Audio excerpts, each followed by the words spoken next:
Mais uma vez nós estamos juntos para continuar desenvolvendo essa série de estudos que estamos realizando a cada semana aqui sobre as razões da nossa fé. Um elenco de doutrinas que nós, os batistas brasileiros, sustentamos como bases da nossa fé. Um detalhe que sempre temos ressaltado é que nada disso representa ou deixa de representar a nossa salvação ou a nossa perdição.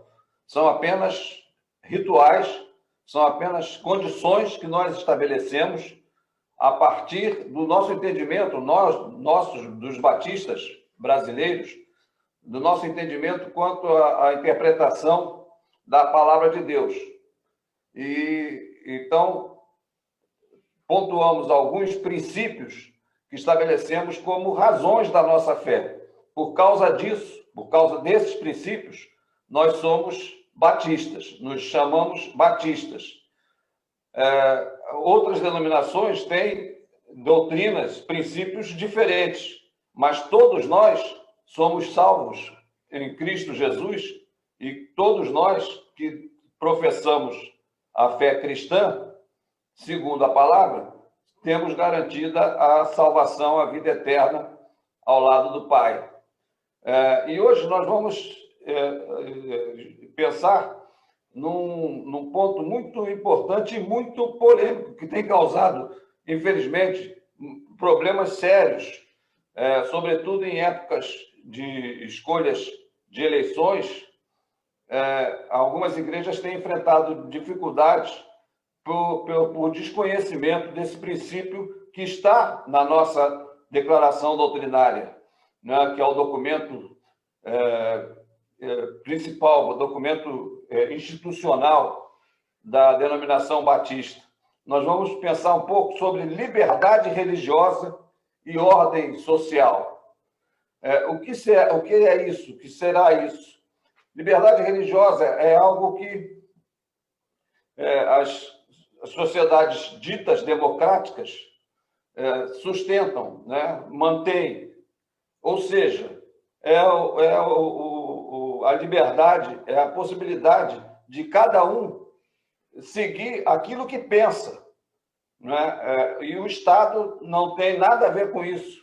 Pelo contrário, o Estado tem que garantir essa liberdade, né? Infelizmente, nós temos visto com muita frequência grupos religiosos atacando outros, sem que, como se aqueles grupos atacados não tivessem o direito, a possibilidade de pensar da forma como pensam, né? Nós temos visto, sobretudo, religiões de origem africana sendo atacadas por ditos evangélicos radicais, né, que entram nos templos de culto deles, daquelas religiões africanas, de origem africana, e quebram tudo, desarrumam e criam problemas seríssimos, contrariando a Constituição Federal que garante essa liberdade.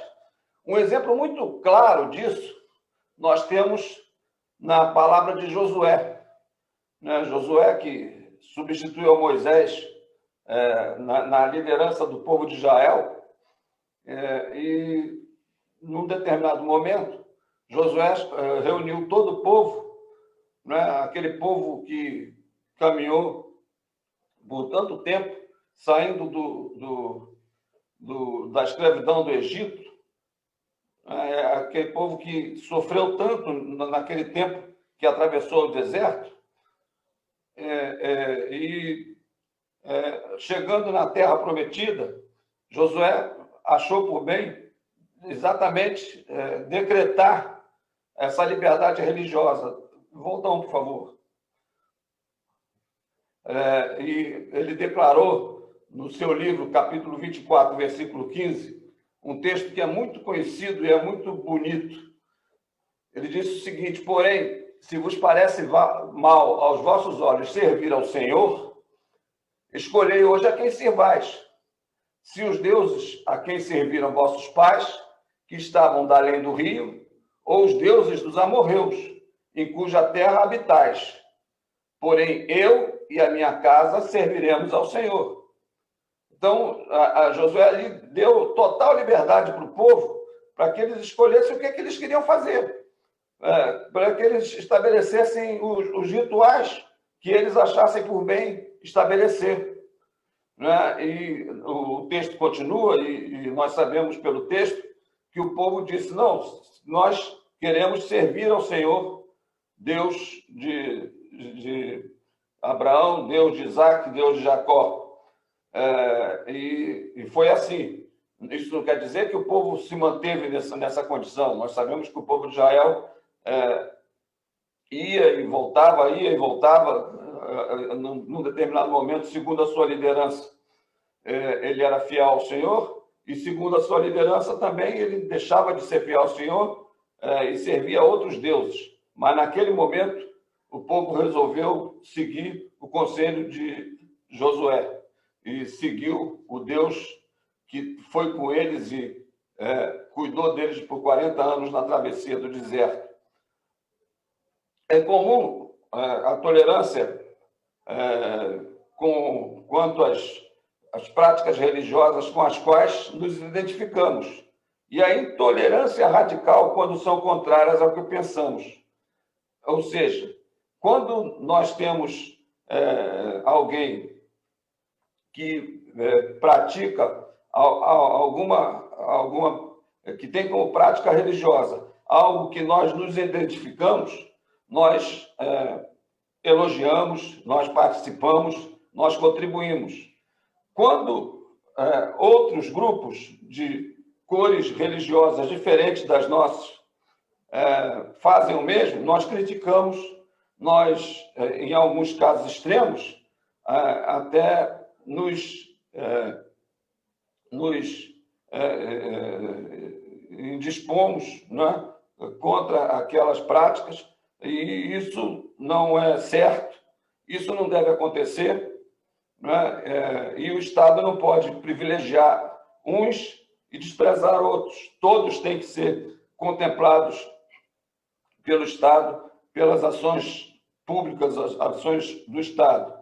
A Declaração Doutrinária da Convenção Batista Brasileira sustenta que o poder público e a Igreja são diferentes em sua natureza, objetivos e funções.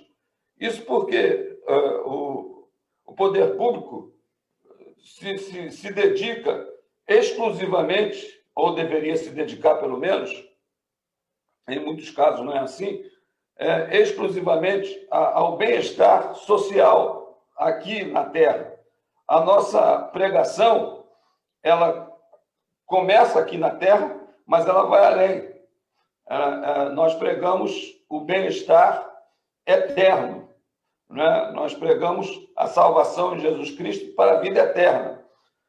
Por isso, são funções diferentes, são objetivos diferentes, são naturezas diferentes, né? E não podem se confundir. O Estado deve ser leigo e a Igreja livre. Quer dizer, o Estado não pode ter cor religiosa, né? Não pode.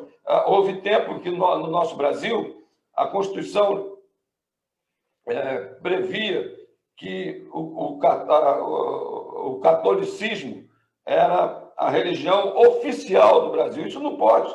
Em bom momento, já há bastante tempo, há muitos anos, já em muitas edições da Constituição Federal, em bom momento isso foi retirado. O Estado é laico, o Estado é leigo, o Estado não tem cor religiosa. E a Igreja é livre. A Igreja é livre. A Igreja não pode ter amarras do Estado que possa fazer isso ou não possa fazer aquilo. A Igreja é livre. Evidentemente que dentro do princípio de ordem, dentro do princípio de tranquilidade, em que o direito alheio não seja atingido. A orientação bíblica é que a Igreja esteja sujeita as autoridades públicas. Né? O apóstolo Paulo, escrevendo aos Romanos, capítulo 13, versículo 1, declara que toda alma esteja sujeita às potestades superiores, porque não há potestade que não venha de Deus. E as potestades que há foram ordenadas por Deus. Isso não quer dizer que as nossas autoridades não cometam equívocos, não cometam erros. Nós temos todo o direito de protestar.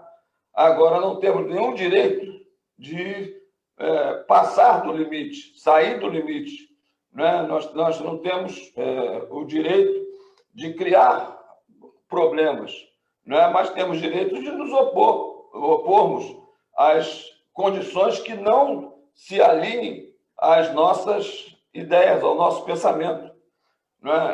Houve um tempo em que o Poder Judiciário brasileiro foi invadido por ações judiciais que questionavam a obrigatoriedade, como cidadãos, dos evangélicos se submeterem às solenidades dos feriados religiosos, principalmente no dia de Nossa Senhora Aparecida. Então, como é feriado, todos nós, de alguma forma, nos acomodávamos com o respeito a uma entidade, a uma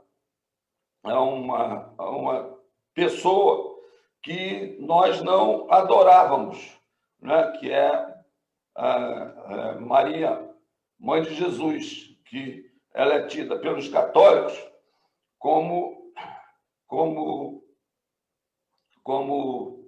merecedora de adoração, porque ela é mãe de Jesus. Quem é merecedor de adoração é Jesus, Deus. É assim que nós entendemos. E quando nós respeitamos o feriado em homenagem a Maria, a Nossa Senhora, como chamam os católicos, nós estávamos, de alguma forma, participando daquele tipo de homenagem com as quais nós não concordávamos. Então, o judiciário foi tomado por várias ações de advogados evangélicos que queriam que os evangélicos não fossem obrigados a respeitar esse feriado. Infelizmente, os tribunais não acataram essa posição e o feriado se mantém até hoje. Mas isso com certeza, se nós, por exemplo, no dia da Bíblia, que é o nosso instrumento de prática, né, e fé, se fosse feriado, as religiões que não têm como base a Bíblia teriam todo o direito também, tanto quanto nós temos quando nos insurgimos contra os feriados religiosos católicos, teriam tanto o direito quanto nós de protestar, porque o Estado é leigo, o Estado é laico. Né? E isso é uma realidade com a qual nós nos deparamos em todo o tempo, toda hora. A Constituição Federal do Brasil, hoje, né, em vigor atual, assegura a liberdade de culto. O artigo 5º, parágrafo 6º da Constituição Federal, ele diz o seguinte: é inviolável a liberdade de consciência e de crença, sendo assegurado o livre exercício dos cultos religiosos e garantida na forma da lei a proteção aos locais de culto e às liturgias. Ou seja, nós, evangélicos, temos todo o direito de ter os nossos cultos livres, né? E olha que em muitos países isso não é possível. Né? Chamada cortina de ferro, a prática religiosa ela é abominada pelo Estado. E a perseguição proibição, há penalidades para quem pratica qualquer tipo de religião. Nós temos, como evangélicos, nós temos notícias da área evangélica, mas qualquer tipo de religião, as outras religiões também são impedidas. Graças a Deus, no nosso país, nós temos esse tipo de liberdade, nós temos essa liberdade. Nós prestamos os nossos cultos, tanto quanto outras cores religiosas prestam os seus cultos, né? E cada um de nós defende aquilo que entende, aquilo que sustenta. Por que a liberdade religiosa? Essa é a pergunta que se faz. Em primeiro lugar, o autor do estudo sustenta que se o homem foi criado à imagem e semelhança de Deus, e Deus é livre, a conclusão lógica é que o homem igualmente é livre. Isso é muito lógico, me parece. Né? Se nós fomos criados à imagem e semelhança do Senhor, de Deus, nós temos as mesmas características de Deus, né? Temos as mesmas condições de Deus. Evidentemente que Deus, como Criador, ele é Senhor de tudo, e nós não somos senhores de tudo. Mas nós temos características de personalidade semelhantes à de Deus.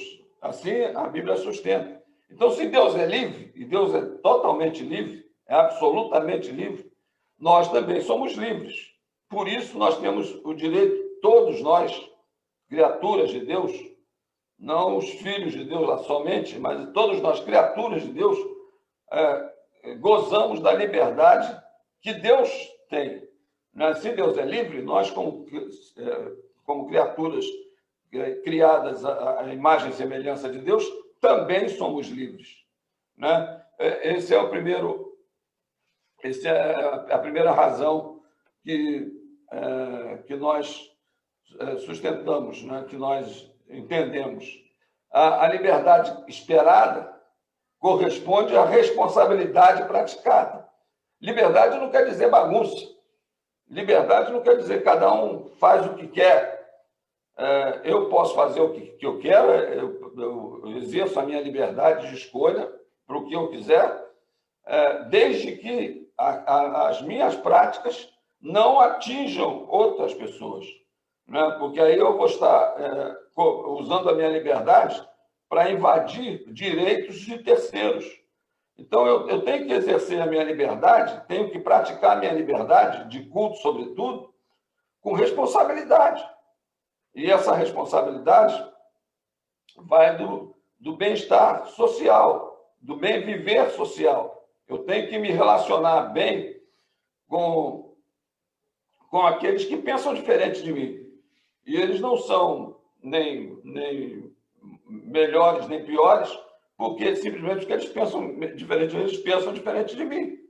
Eu conheço casos de pastores batistas que têm pregado em igrejas católicas para manter um bom relacionamento entre vizinhos, sobretudo, né? Para manter um bom relacionamento com pensamentos diferentes. Né? Eu já ouvi uma certa vez, eu estava presente, um padre falando a um grupo religioso batista.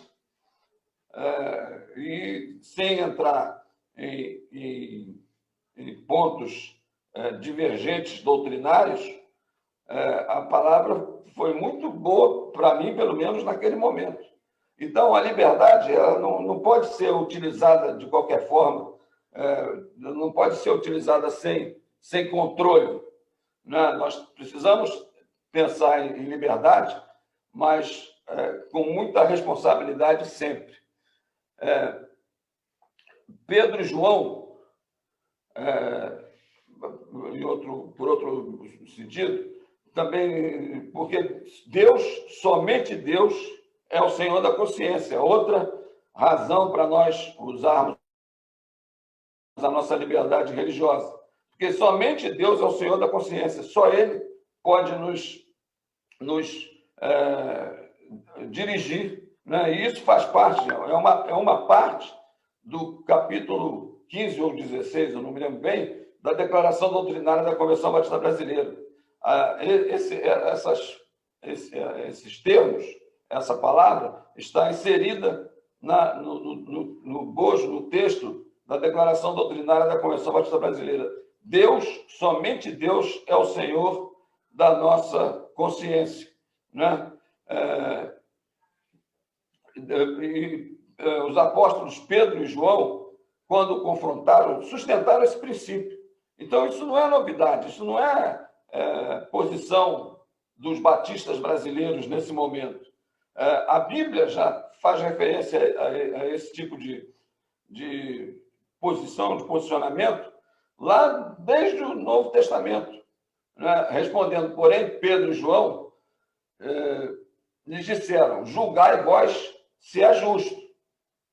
Vocês é que sabem, diante de Deus, ouvir-vos antes a voz do que é Deus. Quer dizer, isso está registrado no livro de Atos, capítulo 4, versículo 19. Pedro e João estavam confrontados, né, com autoridades daquele momento, né, de Jerusalém, e as autoridades queriam que Pedro e João praticassem atos contrários à orientação bíblica, à orientação do Novo Testamento. E eles disseram: vocês é que sabem, vocês acham que nós iríamos usar a nossa liberdade religiosa para contrariar aquilo que entendemos seja a vontade de Deus para as nossas vidas? É lógico que não. Então, isso já é um princípio que é praticado há muito tempo. O ideal é que nós tenhamos uma igreja livre como parte de um Estado livre, né? A igreja deve ser livre para desenvolver, a igreja ou o grupo religioso, seja qual for, deve ser livre para desenvolver o seu pensamento, para desenvolver as suas práticas, como ela entende, seja a literal interpretação da palavra de Deus ou do seu livro de orientação religiosa, e ela deve ser livre como parte de um Estado livre. E Jesus nos deixou essa orientação, essa determinação, quando ele nos comparou ao sal da terra e luz do mundo. Ao sal e luz. Quer dizer, a igreja, seja ela qual for, de que cor religiosa for, ela tem que contribuir sempre para o bem da sociedade, né? O cristão, principalmente, tem o dever de participar de todo e qualquer movimento que vise o bem comum, né? É muito importante a participação da igreja, né, da igreja como um todo, nas atividades sociais de um país, né, de uma cidade, de um grupo, né, de uma comunidade. Por exemplo, a nossa igreja, há mais de 10 anos, mantém o projeto Pequenos Gigantes. É função da igreja, preliminar, primária, cuidar de menores carentes? Não é função da igreja, é função do Estado. O Estado cuida, não consegue cuidar totalmente. Então, é importante que a igreja participe das atividades sociais, né? Das atividades que prevêem, que pretendem atingir, como atingir pessoas em situação de carência, em situação de necessidade, desde que isso sirva para melhorar o bem, para atingir o bem comum. E nós sabemos que o maior desses bens é a salvação em Cristo Jesus. Nós temos essa mensagem de salvação. e nós pregamos essa salvação. Mas não é somente de salvação que o homem precisa. O homem precisa fundamentalmente de salvar a sua alma. Mas enquanto ele estiver aqui, ele precisa ter as suas necessidades materiais atendidas de igual forma. Não adianta eu pregar que o pecador precisa aceitar Jesus e salvar a sua alma, se ele vai morrer de fome daqui a 5 minutos.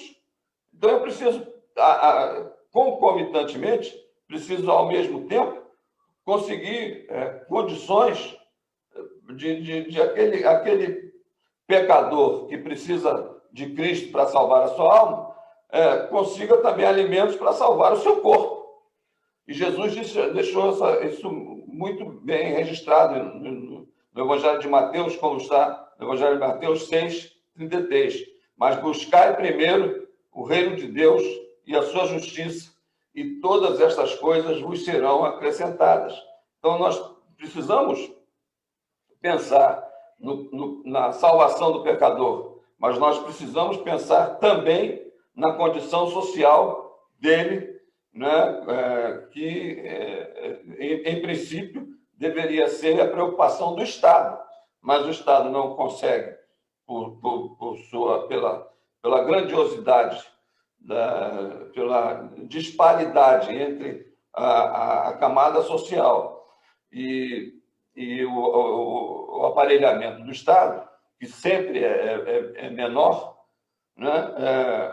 Como o Estado não consegue atender, é lícito, é natural que a igreja participe disso. O cristão consciente participa ativa e positivamente das ações públicas que visem o bem comum. Então, o engajamento do cristão nessas associações, nessas ações sociais que visem o bem comunitário, é salutar, é saudável.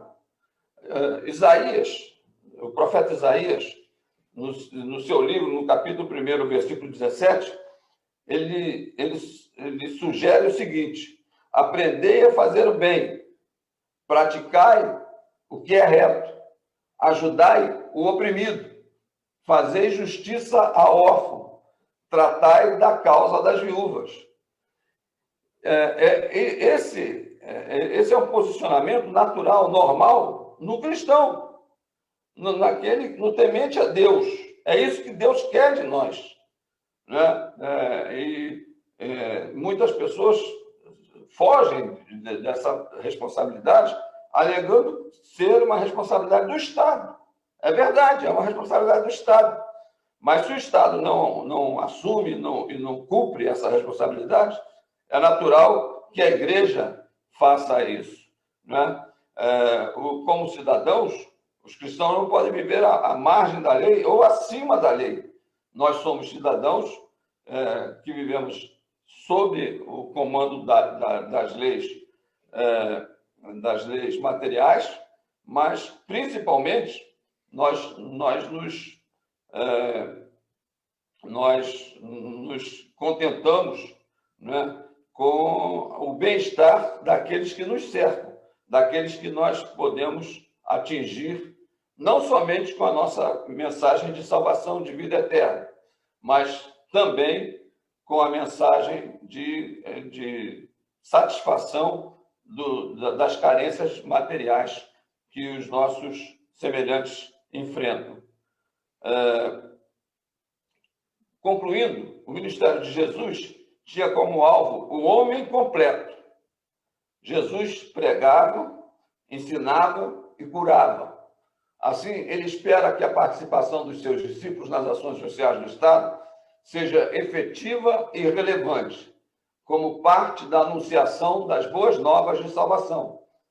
Quer dizer, eu tenho fundamentalmente que pregar o Evangelho. Eu preciso, isso é fundamental, isso é básico na minha condição de cristão, de crente em Cristo. Mas eu tenho também que atender a ordem social que diz que o meu semelhante não pode, com a minha conivência, o meu semelhante não pode ter carências que eu possa suprir. Então, se eu posso ajudar, se eu posso cobrir aquilo que o Estado não faz, como cristão, é meu dever. Era isso que Jesus fazia. E eu preciso fazer aquilo que Jesus fazia. Né? Jesus pregava, a ordem era essa, né? Pregava a salvação por meio dele. Jesus ensinava como fazer isso, mas Jesus curava os doentes. Jesus praticava milagres. Jesus ressuscitou pessoas que precisavam ser ressuscitadas. Jesus curou pessoas que precisavam ser curadas. Né? Jesus atendeu a carência de tantos em seu tempo, e é isso que ele espera que nós façamos em nosso tempo, aquilo que ele fazia no seu tempo. Em nome dele, nós podemos fazer maravilhas.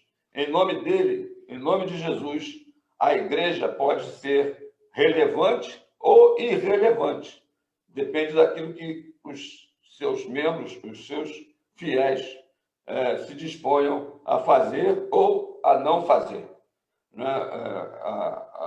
A sociedade espera de nós ação, e ação social, usando a nossa liberdade religiosa que nós temos em nosso país, né? E graças a Deus por isso, nesse sentido, para que possamos ser fatores diferenciados na vida de tantas pessoas que precisam ser atendidas, precisam ser salvas, não somente, não apenas e principalmente, né, do tormento eterno, mas salvas do desprezo social que enfrentam nos nossos dias presentes. Que Deus nos abençoe e que Ele esteja conosco nesse tempo, conscientizando a cada um da importância de sua participação na vida pública, na vida social,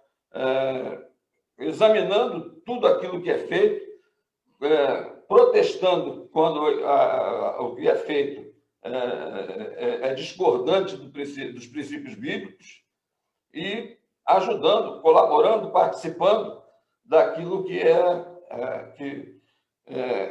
a expressão bíblica, né, e que serve para o engrandecimento, a salvação material de tantos. Que Deus nos abençoe, tenham todos uma boa semana e na próxima semana nós estaremos participando da classe única, né, que se realiza o último domingo em nossa igreja. Então, estaremos de volta na outra semana.